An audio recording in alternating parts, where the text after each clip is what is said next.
So I just take my stop loss. Yesterday I took straight after confirming with here that this change the character right here, and then it went off. I won't take that from this table again, but it did come. So that's why we have another set of structure, and here we have this swing rotative swing.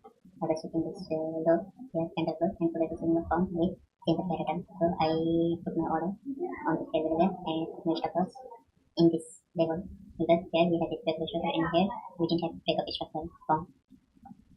So this will be happening in the character, and for reversal. So I put here my stop loss and then let the trade run. Then after that my target was this high. My target was this is maybe also the target is this.